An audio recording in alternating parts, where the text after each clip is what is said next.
What are your thoughts around people that say their parents have said to them, I didn't raise you this way? Well, that's a loaded question. What is it you'd like to know? How to handle parents who say like that? Or um, how should a kid respond to that, depending on their age? What part of it would you like to get into? Mainly discussing your thoughts around that parent saying that to an to their adult children.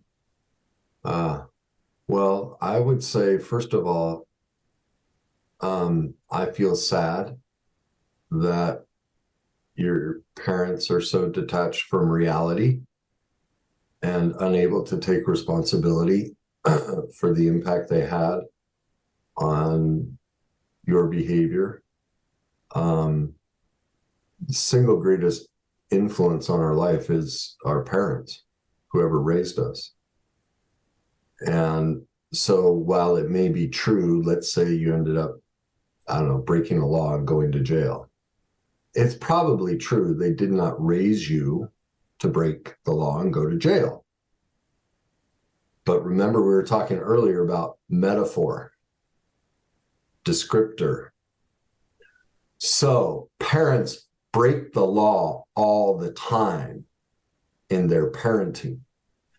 Their actions don't align to their words. Parents, many times, tell their children what they should do or how they should become, but they don't live it. Mm. Perfect example, you know, is my father. He had a rule whenever, because there were four kids of us within 5 years of each other, so we're constantly fighting. So the rule was if two people are fighting, everyone has to stay out of it because it would just become a disaster. I mean, just think of Charlie Brown and Dust, just rah, just pure chaos and everyone punching Kate like just mayhem. And so that was the rule he instituted. And then, I was having a discussion with my mom in my late teens, and my dad comes bounding up the stairs. Don't talk to your mother that way. And I very sheepishly and was like, well, but Dad, I thought your rule was if two people are fighting that no one else gets involved. I want to hear it. Just don't talk to your mother that way. So my dad broke the law. Mm. Is My that, dad was in denial. My dad was in self-deception. If we're breaking the law and we go to jail, we're in self-deception. Our parents taught us how to deceive ourselves. that's when it becomes this do as I say, not as I do. Amen.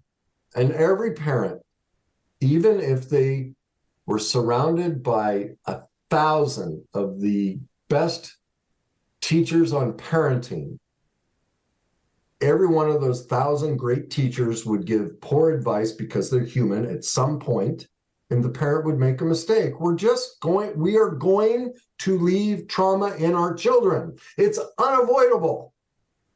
So instead of this fear of, and this, well, I didn't raise you that way. That's a child. That's the child inside of the parent who's still hurting from their own childhood. And this is why I'm so sad for them.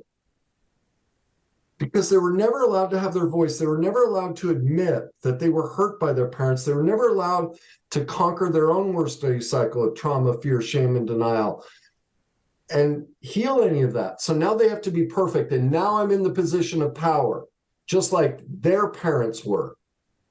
And so I can't be wrong, just like mom and dad taught me. That was the law. Mom and dad are right. The church sends that. Society sends that. Parents are infallible.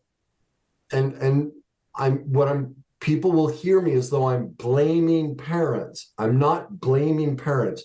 Blame means somebody made a conscious choice to do something. Almost all of these things happen subconsciously, out of awareness, because we lack the information, skills, and tools to deal with this stuff. And so we're just making honest mistakes. And we are responsible for those and the consequences of it. Here's a great example. Especially once you find out. Yes. I will throw myself under the bus to again try and demonstrate I'm not shaming or blaming parents. When I started my construction company years ago, money was tight. And I got my first deck job. I was going to actually make, real money instead of handyman stuff. Well, because of my lack of emotional mastery and my lack of recovery from the worst day cycle, the night before I went, Colorado was going through a housing boom. I went to the development where they're building houses, and they just dropped a lumber pack for redwood decking to go on a new house because they're building all these new houses. I stole all the lumber, took it the next day to build the deck that I'd gotten the job for. Saved me, it was like a $2,500, $3,000 job. Most of it was profit. Yeah. Now, here's what parents don't realize. Our kids become our emotional condition. So at that time, I had a child who was,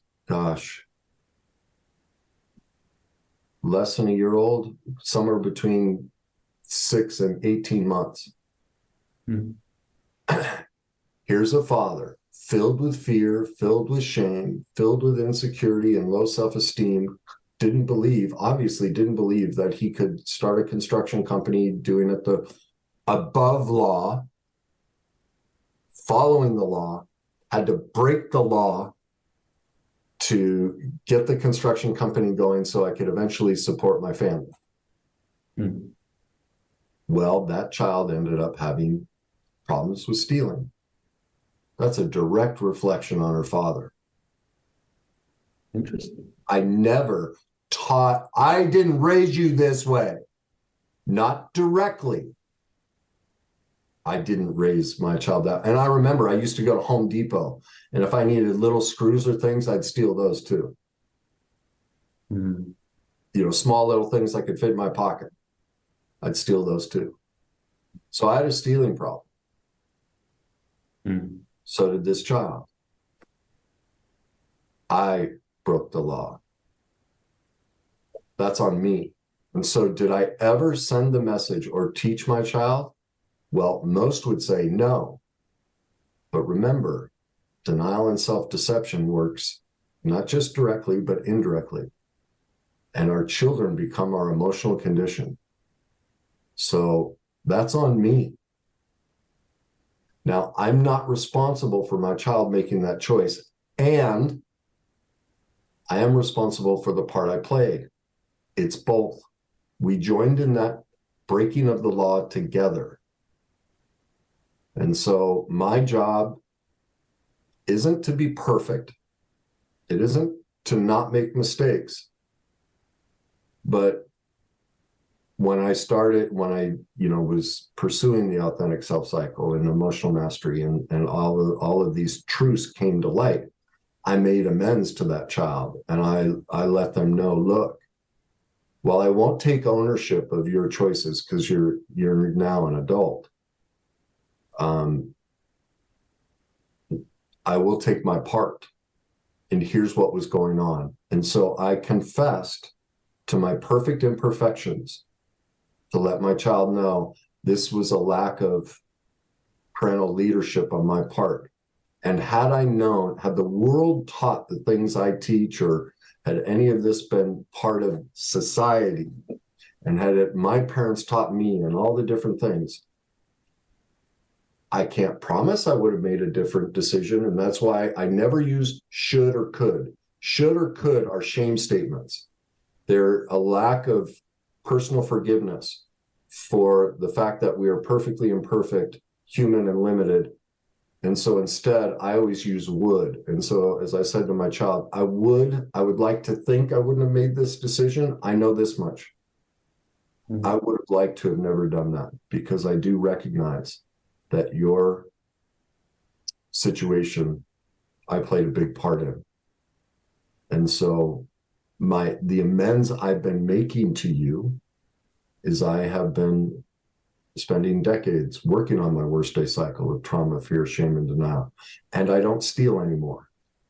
And it was funny too, because right around that time, what brought it all home to me was I was at a Best Buy and I went inside, I don't know, got something, came back out, and right next to my car was a wallet.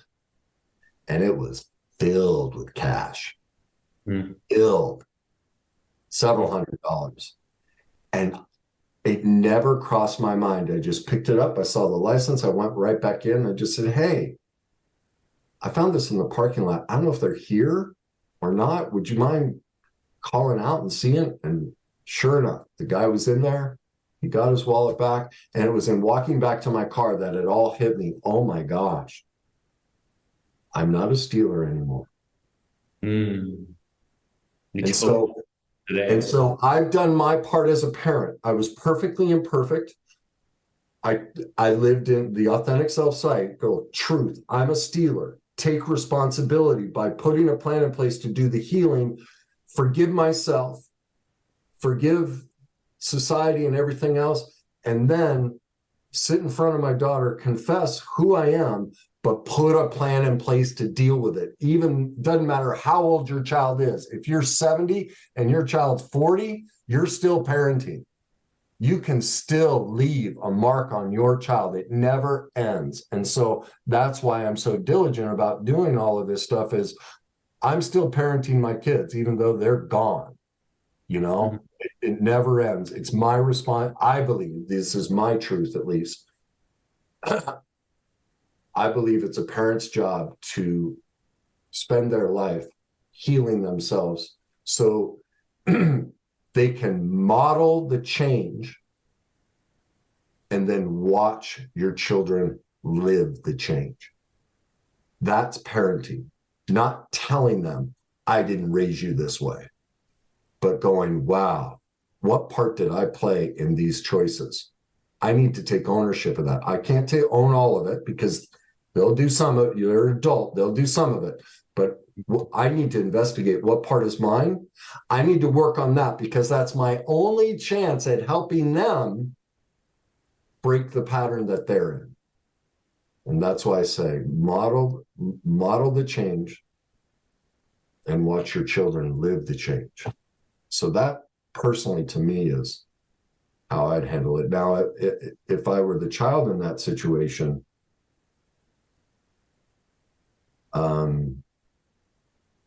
I'd do a lot of work on me because I'd recognize my parents aren't willing to do the worst day cycle recovery, authentic self cycle, and emotional mastery. And therefore, I'm going to have to parent myself out of this.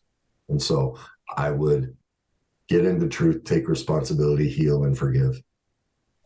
Know this, I am that son, of a parent or parents that have chosen that route. Oh. And I can relate to, if you do realize as you're watching this and you feel a lot of sadness around it, I can relate and empathize with the sadness, because to me, it was an overwhelming amount of grief and sadness that I had to go through as I accepted the reality of what you just expressed. Which I think what you're saying is that your parent couldn't take responsibility, so you realized I'm going to have to reparent myself out of this. I'm going to have to model it for myself and then live it within myself. I don't have a parent willing to do that. Is that what I'm hearing? Yes, that realization. That's really sad. Yeah. Yet for them too. Yeah, for both. Yet, and there's still a little sadness there. I think when I bring it, bring my body there, but acceptance as well. And you know what? We're all doing the best we can, and I'm all right because of this work and the emotional mastery and taking care of myself better every day. I know I'll be all right. And I hope they get better. And maybe there's a day in which we connect again at a deeper level. Maybe it won't happen, but we're all doing our best right now. Do you feel closer to that parent now that you've gone through that process, now that you see them authentically? Even I'm not saying you're able to share intimate details and have closeness with them. What I'm saying is, by getting into truth of who they really are and no longer needing them to change, because now you're doing it for yourself. Yeah, it's interesting. Yes, closeness. There's a closeness in two ways. One, to my biological parent in the sense of acceptance and truly seeing the good, the bad, and the ugly, and the greatness in them. And all, but also closeness with myself as my own parent, as like, wow, like I've realized also how much I can control Yeah. versus how much I focused in the past over what I cannot control. And That's that's a the biggest, yeah. responsibility. And see, that's what I've found with every single person that's gone through the worst day cycle recovery through emotional mastery is their greatest fear is, if I do this work, I adapted these personalities to protect my parents. And if I accept what you're saying is true, that, my parents were imperfect, that means I'm going to lose all connection with them. But the exact opposite happens. Even if they don't own their side of the street, Mhm. for the first time, you actually feel really connected to them. And nothing's changed with them. But because we're in truth of who they are and how limited they are, it's like when I figured it all out and sat there watching my dad as he was dying, and I had that moment, I was just like, oh my gosh, I no longer needed him to change because I knew how to parent me in the way he never could. And therefore, he was set free from me and my demands. Because think of it. What's a child? A child is immature going, you need to be God and you need to be perfect. And if you're not perfect, you're the problem. And then I can't live my life. And so that's Yeah. the double bind we're all placed into is, I can't blame my parents, but I'm blaming my parents because if it weren't for them, I wouldn't be struggling. And so they never get out of it. Well, what's the solution? Make yourself the parent, take responsibility, do the healing work. And all of a sudden, both of those go away. And you just go, oh, there they are. Aren't they cute when they're a nightmare? Now, certain parts of their nightmare I need to have distance from, but I don't need to change them anymore. I don't need to shame them for the ways they hurt me. I can accept them. I don't have to tolerate it. But you get that balance of, man, God, I love them. It's what true acceptance is. But to do that, you have to get into truth of who they really are and how limited it is. And you have to get into truth that it's now your job. That ship has sailed. Once you become an adult, the day you hit 18, it's your job now. And if you choose not to do the work, that's on you, not them.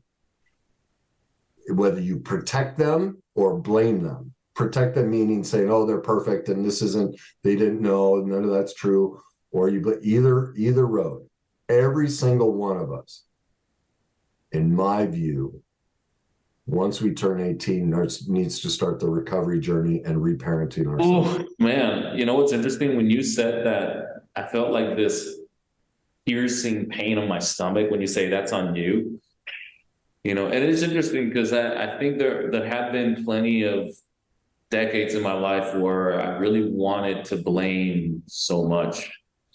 I was raised by I'd say a single, I don't even know what to call it. Some would say single mother, but here's the deal. Like she was always working. So I was kind of raised by my grandma slash my aunt slash whoever the heck was around at any given hour. It's kind of passed around like a baton. And my biological dad decided not to show up. So I didn't even meet him or ever talk to him till the age of 22. Wow.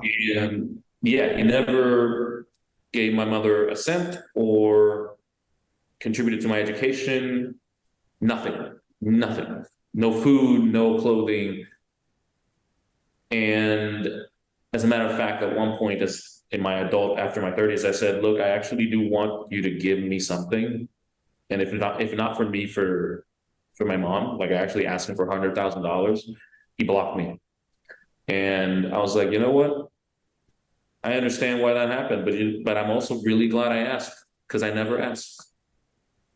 And I guess there was so, as you can see, I mean, there's so many experiences of growing up as that child where I grew so bitter. And there is still a lot of anger in me, it's processed. So when I hear you say that, sometimes there's like, no, but, that anger that wants to direct rationality at, no, but they messed up this way. Yeah, both are true. They need to fix it, right? When it's like, yeah, I get it. It's as the adult me says with wisdom now, hey, you're the adult now. That they had their time and that was what the best they did. Yeah, a child blames.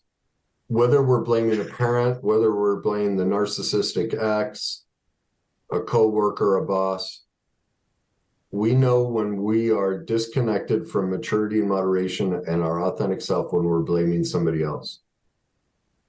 We always play a part. And until we take responsibility of the part we play, we're stuck. Now, a child who's defenseless is not responsible. And once they become an adult, I'll say that again, once they become an adult, it is their responsibility to heal, to do whatever healing is necessary if those around them haven't done the work and haven't made amends and tried to fix it. They can't do that for us. And anytime we as an adult want our parents or anybody else or government, especially, that's really prevalent now. Mm-hmm. If we want any outside entity to fix the problem, that's a sure sign we are stuck in our adapted wounded child. And I don't care what your age is, you are not adult.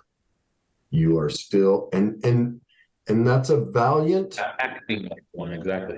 Yeah, that's a valiant and like, think of it. What it really is somebody just screaming out, please, I'm so desperate for you to love me.